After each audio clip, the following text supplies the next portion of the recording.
From his studio window point at a point A, which is 6.5 meters above the ground, Giorgio views the top and the base of the building on the opposite side of the street. The angles of elevation and depression of the top and the base of the building are 55 and 18 respectively. Find the height of the building he is viewing, giving your answer correct to 2 decimal places. So we've got a building over here, and we've got a building over here.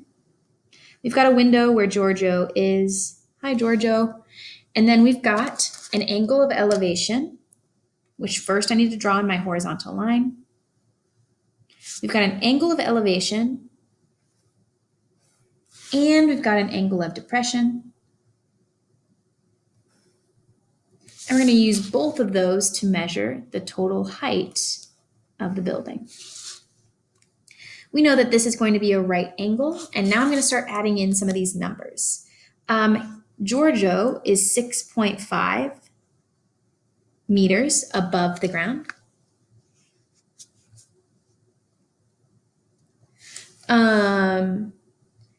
The angles of elevation, it says respectively, which means that the first thing that we mentioned was elevation, which means the first number is elevation. The second thing we mentioned was depression, so the second number is going to be depression. That's what it means by respectively. So that means that this guy is 55 and this guy is 18. And we want to find the height of the building. We don't have a whole lot of information, but we do have this information right here. And we want to make sure that that information translates over to the right triangle that we're talking about. Realize that this height right here will be the same as this height right here. So we know that this is 6.5. We don't know what this is, which will give us the total height once we add 6.5. But it's really hard to solve for this guy because we really want this guy, which means what we need to solve for first is this adjacent side length, and then we can use this adjacent side length to solve for x.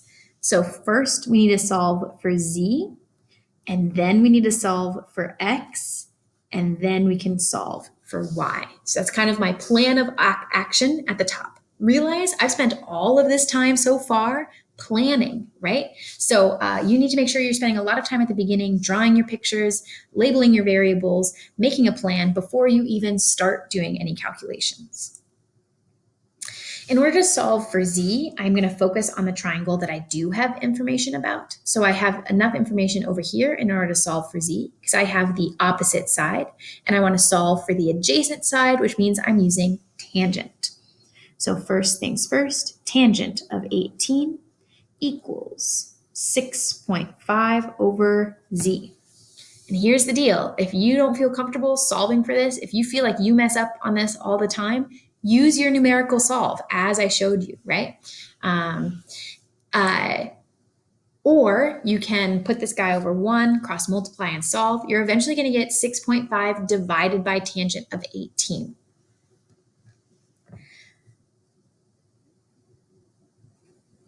Your final answer for that is going to be about 20.00.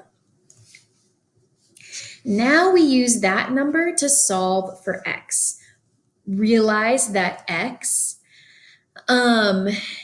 is the opposite and z is the adjacent. So I'm going to do tangent of 55 is equal to x over that 20.00. Be careful. Use your exact values that are still in your calculator to then calculate the next guy. So go ahead and do that on your own.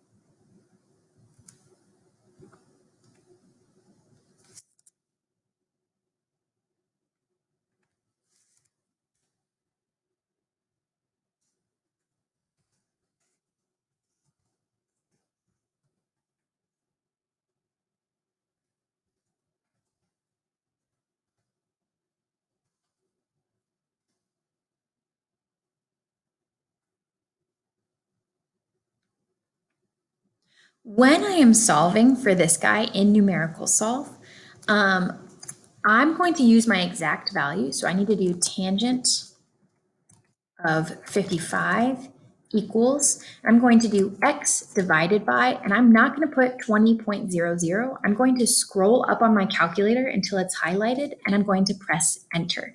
And that way I have the exact value brought back down so I can solve for that. And then I'm going to put comma x, enter, and we get 28.57.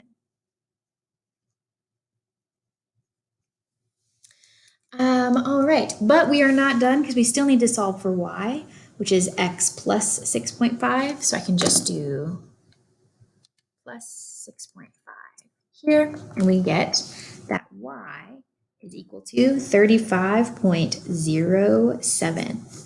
So the building is 35.07 meters tall. Okay, so this is one way to use your applications of your right triangle trigonometry. We have something else called navigational bearing. This gets really, really tricky for a lot of students. My students last year really struggled with the concept of this guy, but we're going to spend quite a bit of time on it. I'm going to introduce it with right triangle trigonometry, and then we can focus on it with non-right triangle trigonometry, which is where it gets trickier.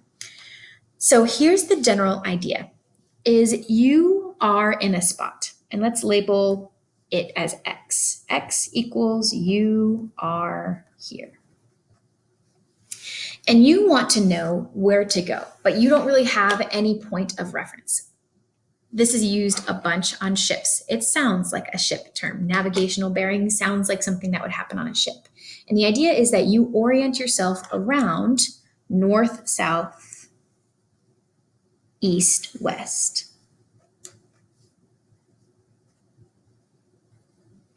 So what you do is you are on a ship and you face north and you say, okay, I am at this spot and I know that if I peel off from north, so if I peel off from north, so your direction, if I peel off from north by a certain degrees, it will always be that same degrees every time. So if I want to go 60 degrees of a bearing, it will always peel off of north to a 60-degree angle. So 60 degrees bearing, wherever you are in the world, will always be the same amount of turning. So you're really telling somebody how to turn from the spot that they already are. So you can imagine that if you've got somebody blindfolded and you can't touch them and you're trying to tell them like, okay, like this is where you're supposed to go, is that if you know that they're facing the right way, say turn 60 degrees, they would then from where they're turning, from where they're facing right now, turn 60 degrees and go that way. Now, would somebody be able to do that just on their own? Probably not, but that's the idea, is that you at least have some instruments available to you on the ship or somewhere around you that would be able to measure a 60-degree turn. But it has to have a place to orient, and it always orients off of north. So your bearing is always this angle. Now, it could look something like this, where you wanted to turn that far, which is a really big angle. Realize that true east is 90 degrees, true south is 180 degrees, true west is 270 degrees, and true north is 0 degrees. So if I wanted to do this, that would be over 180 degrees, right? So if you see a bearing, right, you always see it as 3 digits. It's because it gets all the way up to 3 digits. So that's telling you at 078. That's a 78-degree angle, which means it's somewhere between 0 and 90 degrees. It's about 78 degrees off this way.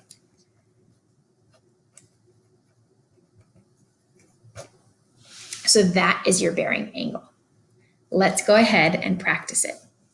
An airplane flies 400 kilometers on a bearing of 78 degrees from A to B. I'm first going to you have to draw for this guy. I'm going to draw A, and then from there, I'm going to build north, south, east, west. And I think to myself on here, I know that this is 90 degrees. And if I'm building 78 degrees, half of this would be about 45 degrees. So 78 degrees is actually pretty close to 90. So I'm going to make a line that goes something like this.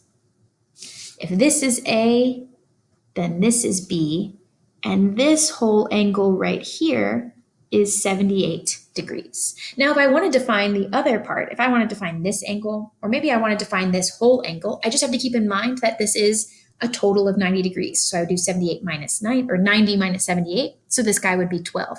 Or I would do 180 minus 78, and this guy would be 102, right? So if you're trying to solve for different angles in here, just realizing that relationship is going to help you figure it out. But what I want to do is build the right triangle that I see. It will not always be a right triangle, but in this case, it is. So this is 78 degrees. We were on a bearing of 78 degrees, and they flew 400 kilometers straight from A to B, which means that this guy is 400 kilometers. It wants to know how far north of south is B from A.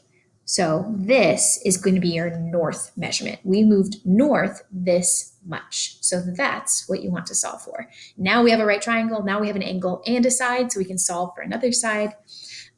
We have the adjacent side length and the hypotenuse. SOHCAHTOA means that we are doing cosine of 78 equals the north measurement divided by 400, which means you're just doing 400 times cosine of 78. But if you freak out on solving for things, you don't need to freak out anymore, because you can just put it into your numerical solve. Right? Divided by 400, comma, x. N is 83.16. So you're 83 point, let's do 3 sig figs, 83.2 kilometers north. B is 83.2 kilometers just north of A. All right. The next question asks, how far east of west is A from B? So that means that we're solving for this measurement right here. So we want to solve for that. We should always reference back to the number that was given to us. Don't use 83.2, use 400. That is the exact number. So you don't have to worry about scrolling up and pressing enter. And also just, it's right. So if you maybe messed up on this guy and you used the wrong number to go on to here, you can get follow-through points, and we'll talk about grading in IB and what follow-through points are, but just use the number that you know is right. So we want to find the opposite, and we still have the hypotenuse, which means we're using sine. Sine of 78 equals E over 400. Please make sure to write this out. Definitely write this out. This is what we call method points. If you don't write out the formula, then you can't get method points. So I know some of you probably feel a little stressed out, or not stressed out, but just don't like writing down your work. And believe me, I know I'm not the first, nor will I be the last math teacher to tell you to write out your work. Divided by 400, comma, x. This time I'm using sine instead of cosine, and I get that 391.259, which means 3 sig figs. B is 391 kilometers east of A. And there you go. That is the beginning of navigational bearing. We will do more navigational bearing when we talk about non-right